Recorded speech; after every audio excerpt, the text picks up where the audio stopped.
And joining us now with more on U.S.-Israel relations is Ari Harrow, former Chief of Staff to Prime Minister Benjamin Netanyahu. Ari, thank you so much for joining us. It's my pleasure, Alita. Good to see you. Always great to see you as well. So how would you characterize the state of relations between Israel and the United States right now? I think the relationship is as strong and as close as ever. Let's start off with the point that the Prime Minister was invited for another visit to the White House, making it the fifth visit within the first year of this presidency. Just for the viewers to know, the most visits that a foreign leader other than Netanyahu has made to the White House in 1 year after a new president was elected. Prior to this was 2. So there's a very close relationship between the two leaders and between the two countries. I think that our success and the U.S. success in the region is very much intertwined. And I think that we've seen over and over again in the last year the level of cooperation between the two countries. So President Trump is standing by Prime Minister Netanyahu also regarding his trial. He's inviting him to the White House. There's definitely a very close connection there. But at the same time, he seems to be sort of tying Israel's hands when it comes to maneuvering in the Middle East. I mean, what do you make of this?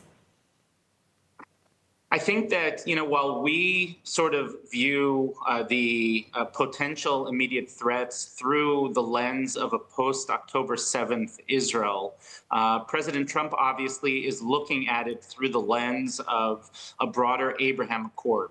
Now, those two goals are not, they don't clash. Obviously, we too want to see the Abraham Accords expand, and we want to see peace in the region.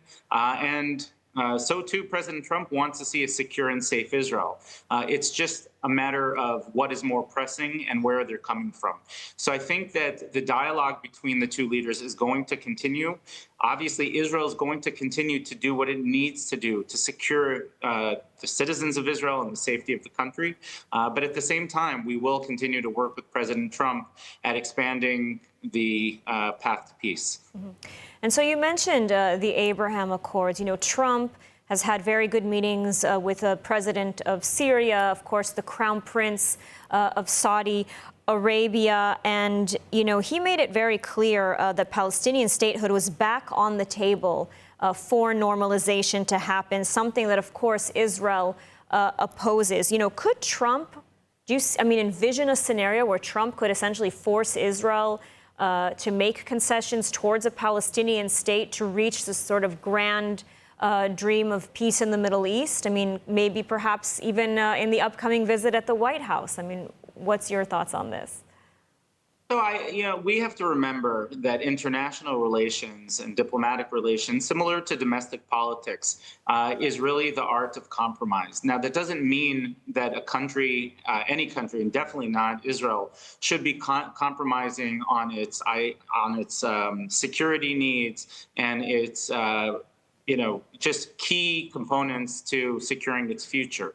Having said that, when you're dealing with the superpower of the world, the United States, and looking to broaden our own regional security, there's obviously a tightrope that we need to walk. Sometimes statements are made with the potential backlash for them really not facing a country for many, many years to come.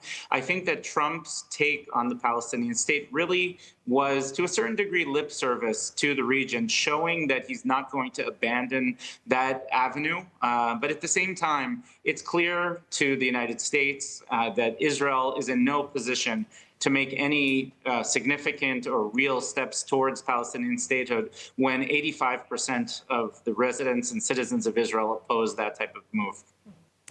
All right. Well, Ari Harrow, thank you so much for joining us today and for your valuable insights.